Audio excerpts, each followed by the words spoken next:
Hello my dear student, welcome to my YouTube channel learn physics with Deepak sir. Dear student, आज का जो हमारा lecture रहेगा वो क्लास 11 पे रहेगा, ठीक है। जिस पे टॉपिक हम लास्ट लेक्चर पे पढ़ चुके हैं, एरर क्या होते हैं, और मैंने आपको बताया था उसमें एरर की टाइप्स कितनी होती हैं, फिर एरर को हम एक्सप्रेस कैसे करते हैं। आज उसी के बेसिस पे हमारे पास एक न्यूमेरिकल्स है जो मैं आपसे डिस्कस करूंगा। मैंने कहा भी था लास्ट वीडियोस पे, तो ज्यादा टाइम वेस्ट ना करते हुए आज का हम लेक्चर स्टार्ट करते हैं, ठीक है। न्यूमेरिकल प्रॉब्लम्स हमें क्या कहती है, देखो ये कहती है कि रिफ्रैक्टिव इंडेक्स दिया गया है किसी, मतलब रिफ्रैक्टिव आपको बोला गया, मेरे और अब काफी 5-6 दोस्त हैं जिसमें हमें बोला गया कि रिफ्रैक्टिव इंडेक्स निकालो, ठीक है। किसका रिफ्रैक्टिव इंडेक्स निकालो? वाटर का रिफ्रैक्टिव इंडेक्स निकालो। तो मान लीजिए एक इंसान क्या करता है, मैंने पहली बार वैल्यू निकाली, मेरे पास आई 1.29, दूसरी बार निकाली 1.3, तीसरी बार 1.34, 1.35, 1.32, 1.36, 1.30 एंड 1.33। तो ये डिफरेंट वैल्यूज आई। अब मुझे कहा गया कि इसमें आप क्या करो हो, एरर निकालो, और उन एरर में सबसे पहले हमें क्या निकालनी है, मीन वैल्यू निकालनी है। जब मीन वैल्यू निकाल के उसके बाद हमें निकालना है एब्सोल्यूट एरर, फिर क्या निकालना है रिलेटिव एरर, और फिर क्या निकालना है परसेंटेज एरर।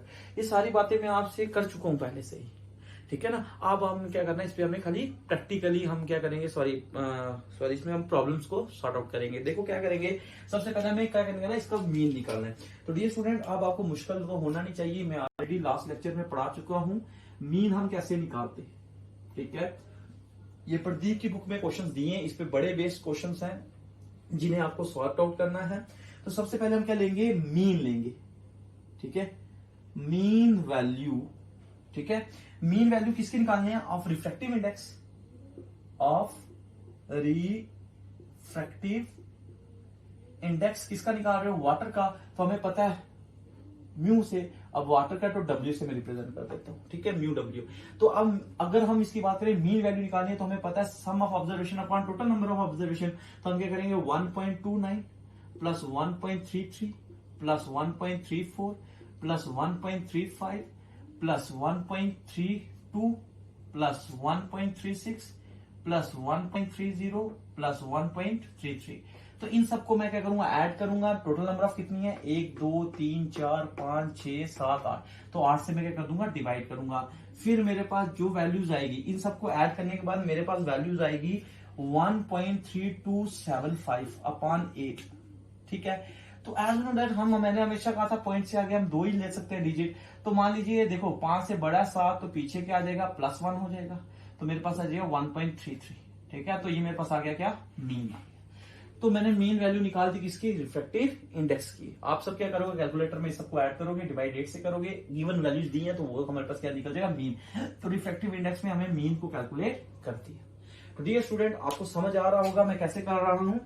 अब मान लीजिए पहली बात तो आपको समझ आ गया होगा मैंने मीन कैसे निकाला। अब मैंने क्या करना है, दूसरा एब्सोल्यूट एरर निकालना। तो एब्सोल्यूट एरर को मैंने आपको बताया भी था कि हमें मीन माइनस जो ith वैल्यूज होती है, मतलब अगर एक टर्म के लिए हम निकालें पहले के लिए, तो हम क्या करेंगे, मीन वैल्यू में से 1.29 को माइनस कर देंगे, तो मेरे पास क्या आ जाएगा, एब्सोल्यूट एरर आ जाएगा। देखो अब हम क्या करेंगे, एब्सोल्यूट एरर को कैलकुलेट करते हैं।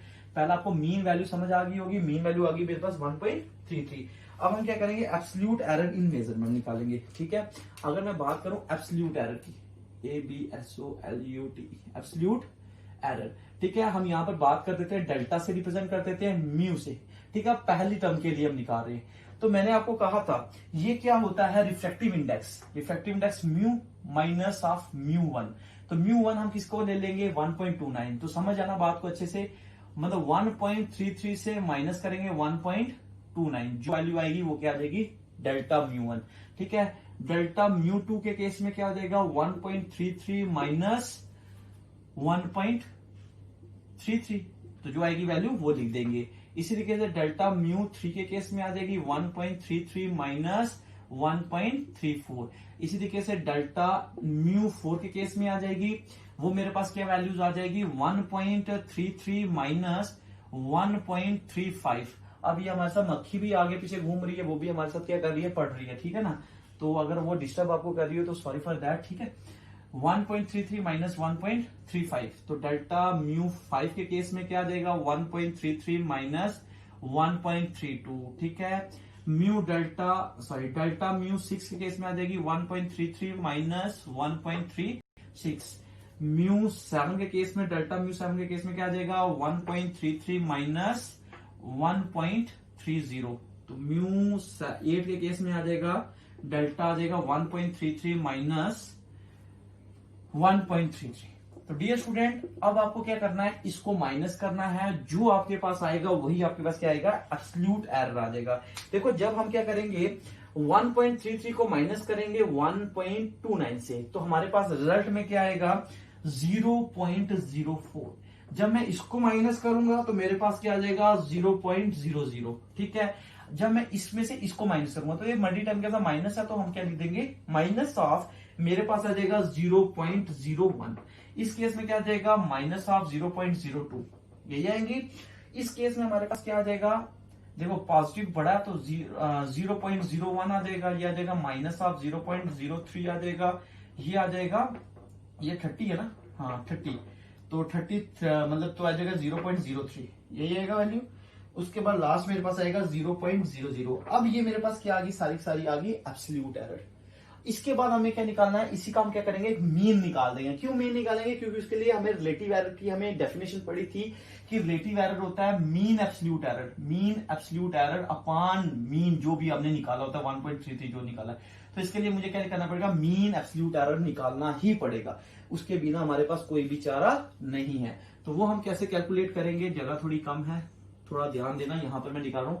तो हम यहां पे लिखेंगे therefore mean absolute error, MEA ध्यान रखना। इसको मैं मान लीजिए हम बात करते हैं, ये बराबर किसके होता है, इन सबको क्या करोगे आप ऐड करोगे, क्योंकि इसी का मैं मीन निकालो ना, मीन एब्सोल्यूट एरर का sum of observation upon total number of observation. तो मान लीजिए सम ऑफ ऑब्जर्वेशन हम करेंगे, ठीक है। उसके बाद हम क्या कर देंगे, मान लीजिए आप कितनी टर्म्स है हमारे पास यहाँ पर, ith टर्म सपोज करो, हम i टर्म्स की बात करते हैं, तो हम क्या करेंगे, इन सबको हम क्या कर देंगे, ऐड कर देंगे। एक चीज और ध्यान रखना, जो भी आपको मैंने पढ़ाया था डेल्टा, ऐसे बताया था डेल्टा एक्स आई आवर, डेल्टा एक्स बार, जो भी मतलब मैंने उस पर बोला था कि आपको वो चीज है। तो एक्स आई मतलब ith टर्म, यहाँ पर i टर्म मेरे पास 8 है, अपान एक्स बार, डेल्टा एक्स बार मतलब हो गया जो मीन मैंने निकाला था। यहाँ पर हम क्या करेंगे, सबको ऐड कब करेंगे और उसको मार्ड में रखना। मार्ड में मतलब कहने का मतलब हो गया कि जो भी अगर मेरे पास ith टर्म वाली अगर नेगेटिव टर्म भी होगी, वो भी किसमें कन्वर्ट हो जाएगी, पॉजिटिव में। मींस यहाँ पर अगर माइनस 0.02 है तो वो भी किसमें जाएगी, पॉजिटिव में जाएगी, जब हम क्या करेंगे मीन एब्सोल्यूट एरर निकालेंगे। तो सबसे पहली बात मैंने देखो यहाँ पर क्या कर दिया, मीन एब्सोल्यूट एरर को निकालना चाह रहा हूं मैं, तो वो मेरे पास देखो क्या आ जाएगी, एड अप कर दूंगा मैं, ठीक है। Mean absolute error is equal to, मान लीजिए मेरे पास 0.04 प्लस 0.00, मैं छोटा छोटा लिख रहा हूं, प्लस आ जाएगा 0.01 plus 0.02 plus 0.01 plus 0.03 plus 0.03 plus 0.00 divided by, हमें पता है कि हमारे पास कितनी टर्म्स हैं, 8 टर्म है। जब हम इसे डिवाइड करेंगे तो हमारे पास आएगा, इसको सब एड अप करेंगे तो आएगा 0.14 शायद है ना, हमारे पास है 0.14, और जब हम इसे 8 से डिवाइड करेंगे तो मेरे पास आएगा 0.0175, 0.01754। तो अब ऐसी बात है 1 बड़ा है तो ये इस पीछे +1 हो जाएगा, तो ये आएगा मेरे पास 0.02। मींस एब्सोल्यूट एरर मेरे पास क्या आ गया, मीन एब्सोल्यूट एरर आ गया 0.02। अब हम क्या करते हैं, इसका रिलेटिव एरर निकालते हैं, ठीक है। जब हम रिलेटिव एरर निकालेंगे तो रिलेटिव एरर में मैंने अभी आपको क्या बोला, मीन एब्सोल्यूट एरर चाहिए अपॉन मीन चाहिए, जो मीन वैल्यू हमने पहले निकाली थी। तो आपके लिए मुश्किल तो होना नहीं चाहिए, होपफुली कि आपको समझ आ रहा होगा, ठीक है। इसके लिए पहले फार्मूलाज आपको पता होने चाहिए जो मैंने आपको पढ़ाए थे, ठीक है। तो देखिए बच्चे, यहां पर मैं क्या करूंगा, यहां पर मैं आप क्या निकालने लगा हूं, हाँ रिलेटिव एरर। अगर मैं रिलेटिव एरर की बात करूंगा तो ये मैंने आपको क्या बोला था, mean absolute error upon mean value. तो मैंने रिफ्रैक्टिव इंडेक्स का मीन एब्सोल्यूट एरर निकाला, क्या आया 0.02, 1.33। इसको जब हम डिवाइड करेंगे तो हमारे पास क्या आंसर आएगा, 0.015, ठीक है। अब आप देखो यहां पर लास्ट टर्म 5 है ना, ऑब्वियस सी बात है, अब ये 5 है तो इसके पीछे वाला देखते हो ये इवन है, ये ऑड है, तो ये ऑड है, ऑड में +1 कर दोगे तो इसका आंसर एक और भी हो सकता है 0.02। बुक में अगर ऐसा लिखा होगा तो डरना नहीं, ठीक है। तो ये मेरे पास आ गया रिलेटिव एरर। फिर मैं क्या करूंगा, इसे परसेंटेज रिलेटिव एरर निकालूंगा ना, ये होता है ना लास्ट, हमें क्या निकालना है, percentage relative error. Relative error की बात करूंगा तो आपने क्या करना, सिंपल, हम percentage relative error is equal to, हम वो सिंपल बोलेंगे, इसका जो हमने मीन निकाला मीन्स रिलेटिव एरर इंटू 100%। तो मतलब मेरे पास आ गया 0.015 इंटू क्या आ जाएगा मेरे पास 100%, तो मेरे पास आंसर आ जाएगा ±1.5%। तो मेरे पास जो रिफ्रैक्टिव इंडेक्स का रिलेटिव परसेंटेज होगा 1.5 होगा। तो डियर स्टूडेंट, इस तरीके से आपको क्या करना है, कोई भी अगर न्यूमेरिकल आ जाए तो सबसे पहली बात आपको क्या करना है, मीन निकालना है। मीन निकालने के लिए जैसे ही आप एक दो प्रॉब्लम सॉल्व करोगे आपको इजिली सॉर्ट आउट हो जाएगा और अच्छे से समझ आ जाएगा। ठीक है, एक बार देखने से समझ नहीं आएगा। ठीक है, उसके बाद आप क्या करना है, एब्सोल्यूट एरर मैंने बता दिया कैसे निकालना है, रिलेटिव एब्सोल्यूट एरर भी बता दिया और परसेंटेज एरर भी बता दिया। इसके साथ हमारा एरर थोड़ा सा पोर्शन एरर का जो होता है वो खत्म हो जाता है। ठीक है, अब हम बात किसमें करेंगे, हम बात करते हैं हम किसकी, लाइट चलेगी शायद। ठीक है, थोड़ा सा कंप्रोमाइज करना पड़ेगा आपको मेरे साथ, तब तक मैं थोड़ा ठीक कर लेता हूं इसको। अब बात आती है प्रोपोगेशंस ऑफ एरर की। ठीक है, प्रोपोगेशंस ऑफ एरर की हम बात करेंगे तो एक मैं चेक कर लेता हूं कि क्लियरिटी है या नहीं। हाँ ठीक है, अगर हम बात करेंगे आप इसकी प्रोपोगेशंस ऑफ एरर की,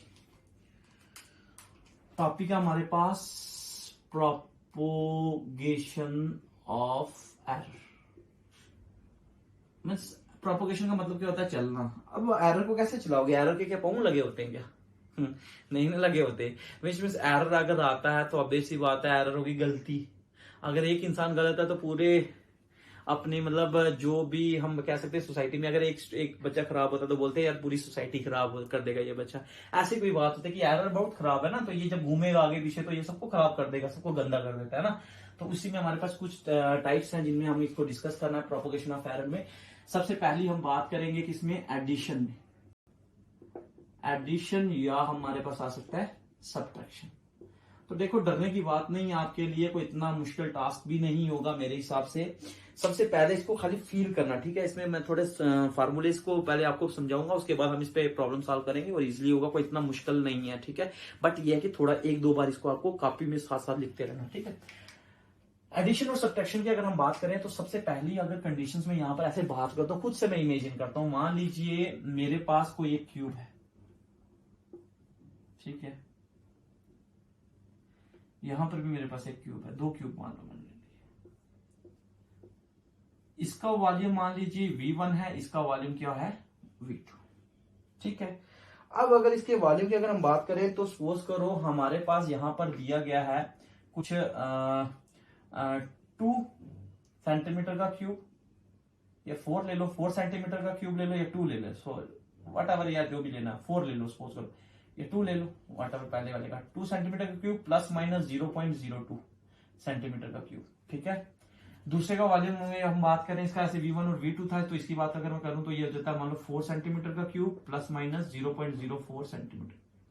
अब मुझे बोला गया है कि ये जो दो क्यूब ये क्यूब है इनका क्या निकालो, टोटल वॉल्यूम निकालो। तो एज होता है, मान लो हम ये कहते हैं 2 सेंटीमीटर क्यूब प्लस माइनस, ये हमारे पास क्या होता है हमेशा एरर। इसमें एरर कितना है 0.02, यहाँ पर कितना है 0.04। तो अब हम क्या करेंगे, यहाँ पर अगर हमें टोटल वॉल्यूम निकालना है तो देखो कैसे निकालेंगे। टोटल वॉल्यूम की अगर हम बात करेंगे तो वो बराबर होता है V1 प्लस V2, दोनों का निकालना है। तो ध्यान देना, ये वाला वॉल्यूम प्लस 2 और 4 हम मान लीजिए कितना हो जाएगा हमारे पास, ध्यान देना अच्छे से, 4 और 2 कितना हो जाएंगे 6 सेंटीमीटर का क्यूब प्लस माइनस, तो देखो इन्हें भी हम ऐड कर देंगे तो मेरे पास आएगा 0.2 और 4 कितना हो जाएंगे 6, 0.06। ये मेरे पास क्या आ गया, टोटल वॉल्यूम आ गया। अब मान लीजिए मैंने इसमें एडिशन की, अगर मैं सब्ट्रैक्शन करता हूं तो क्या होता है, क्या रिजल्ट आता है, तो मेरे पास डिफरेंस जो होगा वो किसके बराबर आ जाएगा, डिफरेंस ये आ जाएगा V2 माइनस V1। ठीक है ना, तो V2 माइनस जब मैं V1 करूंगा तो V2 में मेरे पास आ गया 4.4 सेंटीमीटर का क्यूब माइनस प्लस माइनस 0.04, यही आएगा ना, प्लस माइनस जो भी आएगा इसमें हमारे पास आ जाएगा, ये मैंने क्या दे दिया, हाँ सीधा मैं लिख देता हूं यार, छोड़ो, ये आ जाएगा सीधा 4 और 2 कितना जाएंगे 6।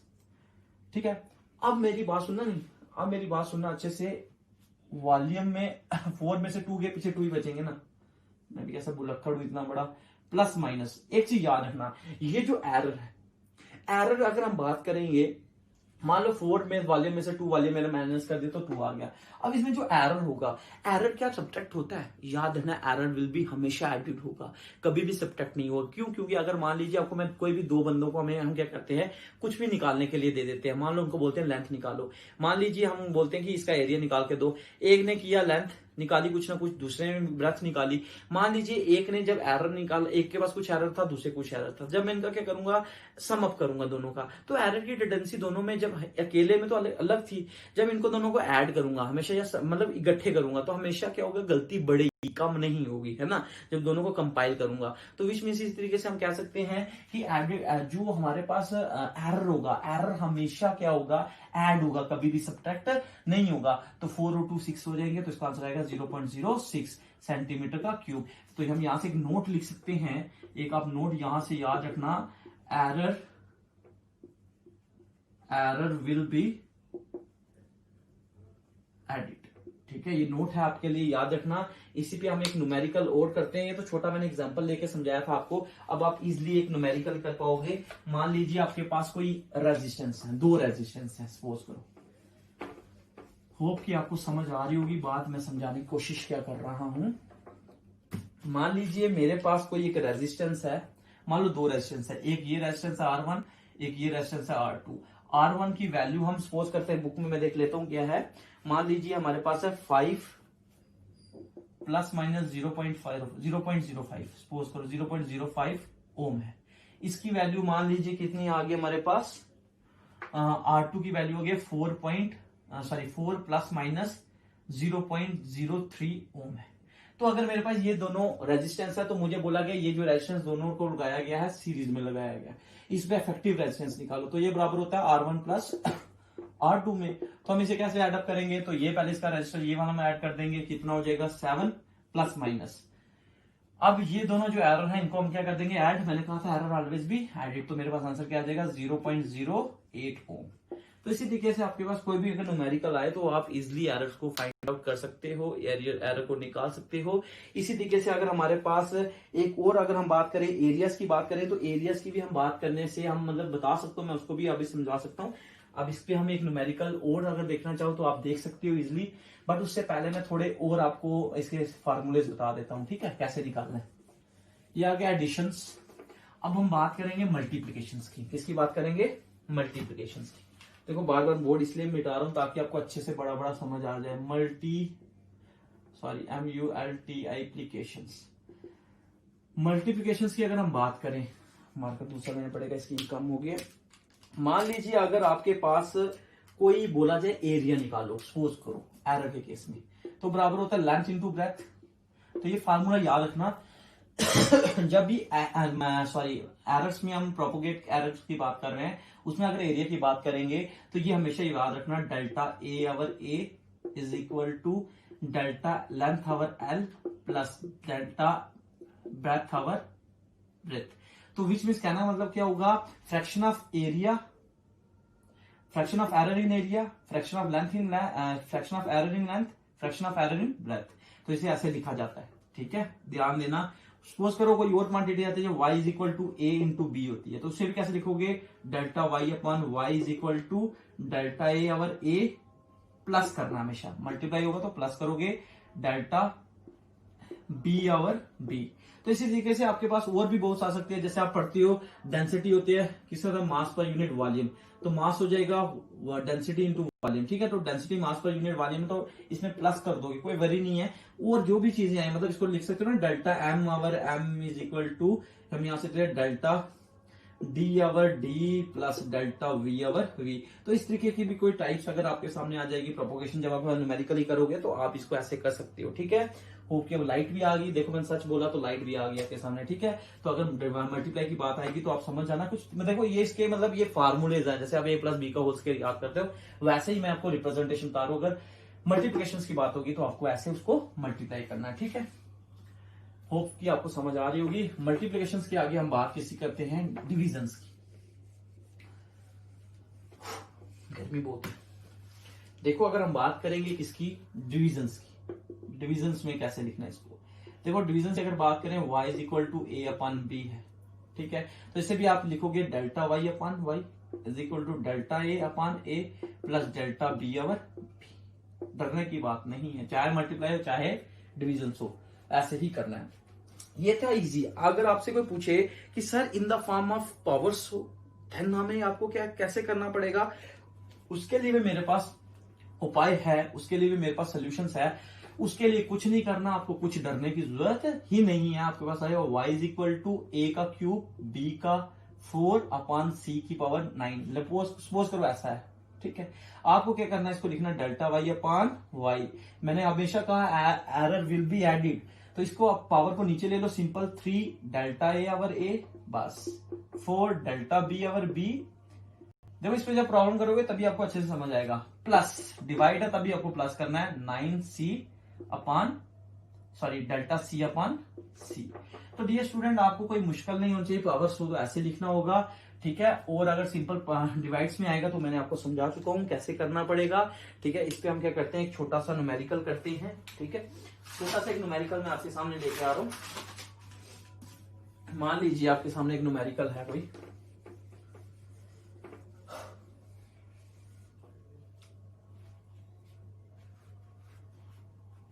ठीक है। बोला गया है, देखने को मुझे कोई न्यूमेरिकल अच्छे से याद है। हाँ, बोला गया है कि आपके पास ऐसे कहा गया इन्होंने, द साइड ऑफ रेक्टेंगल। मान लीजिए न्यूमेरिकल प्रॉब्लम्स की मैं बात कर रहा हूँ, सोल्यूशन में करूंगा, बुक से मैं क्वेश्चन देख रहा हूं। ये कहता है कि द साइड ऑफ रेक्टेंगल, ठीक है। रेक्टेंगल मान लीजिए ऐसा है, ठीक है। ये कहता है कि the side of rectangles are, हमारे पास दिया गया है कुछ भी साइड्स दी हैं, तो आपको क्या करना है, उसका पैरीमीटर्स निकालना है, ठीक है। एक वैल्यू में दी है 10.5 प्लस माइनस, ये मान लो लेंथ मान लो, ठीक है, इंटू 0.2 सेंटीमीटर, ठीक है। एक मेरे पास ये वैल्यू दी है, मान लो लेंथ इसको मान लेते हैं, विड्थ इसको मान लेते हैं, क्या हमें दी हुई है 5.2 प्लस माइनस 0.1 सेंटीमीटर। देखो ये मैं न्यूमेरिकल करूंगा, बाकी रेस्ट ऑफ चीज आप खुद करोगे। बोला गया इसका क्या निकालो, पैरीमीटर निकालो। क्या निकालो, पैरीमीटर। तो पैरीमीटर ऑफ रेक्टेंगल, सबसे पहले आपको फार्मूला पता होना चाहिए। इसको फार्मूला नहीं पता तो क्या करना है, पैरीमीटर ऑफ रेक्टेंगल की अगर मैं बात करूंगा तो बराबर होता है twice of length plus breadth. यही होता है ना भाई, यही होता है ना perimeter, twice of length plus breadth. तो मान लीजिए लेंथ ये है, ये मान लो मेरे पास क्या है L1 है, ये B1 है, ये मान लो डेल्टा L है, ये डेल्टा B है। तो कुछ नहीं करना, आपको डरने की जरूरत नहीं है। आपको P मेरे पास आ जाएगा 2 इंटू लेंथ प्लस ब्रेथ। मैं पहले लेंथ प्लस ब्रेथ को करता हूं, तो मेरे पास आएगा 2 इंटू, देखो ऐसा हमेशा करना, लेंथ प्लस ब्रेथ को लेंगे 10.5 प्लस 5.2, तो ये कितना आ जाएगा 2 इंटू 10 और 5 15.7, यही आएगा। ये मेरे पास P की वैल्यू आ गया। P इंटू इनको इसके अंदर मल्टीप्लाई करोगे तो आ जाएगा 31, है ना। यही कुछ आएगा आपके पास 31.4 सेंटीमीटर, ठीक कहा मैंने, 31.4 सेंटीमीटर। अब मेरे पास आ गया ये एक्चुअल जो लेंथ इंटू ब्रेथ की बात की थी। अब इसके में एरर भी तो है, तो मैं इसमें निकाल देता हूँ डेल्टा पी की वैल्यू। तो डेल्टा पी की वैल्यू मेरे पास क्या आ जाएगी, सिंपली करना 2 into delta L plus delta B. तो देखो बिल्कुल इजी वर्डिंग में कर रहा हूं, इससे थोड़ा और कॉम्प्लिकेशन फॉर्म भी है, बट वो नहीं मैं करवा रहा आपसे, ठीक है। 2 इंटू डेल्टा एल की वैल्यू क्या आ गई 0.2 प्लस 0.1, तो मेरे पास आ गया 2 इंटू 0.3, तो ये आएगा 0.6। जो डेल्टा पी आ गया, तो मैं अब इसकी वैल्यूज हम निकाल सकते हैं इजिली। पैरीमीटर ऑफ रेक्टेंगल जो होगा, perimeter of rectangle, perimeter of rectangle जो है वो बराबर मेरे पास किसके बराबर आ गया 1.4 प्लस माइनस, प्लस भी हो सकता है और माइनस भी हो सकता है 0.6। तो विच इज रिक्वायर्ड आंसर आपका होगा पैरीमीटर ऑफ रेक्टेंगल। इसी तरीके से आपके पास और भी बहुत से क्वेश्चंस हो सकते हैं जिनको आपको सॉर्ट आउट करना पड़ेगा। मान लीजिए आपके पास लेंथ है कोई 0.04, ब्रेड्थ है आपको 0.0602। अगर मैं आपको बोलूं इसका एरिया निकालो, तो आप इसका एरिया निकालोगे। अगर आपको कोई प्रॉब्लम सॉरी मैं आपको क्वेश्चन थोड़ा गलत बोल गया हूं। मान लीजिए कुछ नहीं करना आपको, ये इसके एरर है, ठीक है, वो कोई मुश्किल नहीं है भाई, डरना नहीं घबराना नहीं, घर में इसको आपको करना है। मान लो लेंथ इक्वल टू है 4 प्लस माइनस 0.4, ब्रेथ है 2 प्लस माइनस 0.02। अब ये आपके पास एक न्यूमेरिकल प्रॉब्लम है, इसमें आपको बोला जाता है एरिया को निकालो, ठीक है। तो एरिया को कैसे निकालोगे, ये आपके लिए होम असेसमेंट है। डियर स्टूडेंट, इसी के साथ आपका physical world and measurement chapter जो है वो खत्म होता है। किसी भी बच्चे को किसी भी टाइप की अगर प्रॉब्लम आती है तो मुझे कमेंट बॉक्स में बता सकते हो। वहां पे नहीं बता सकते तो टेलीग्राम में भी आकर मुझे वहां पर मैसेज कर सकते हो, ठीक है। Thank you and have a nice day.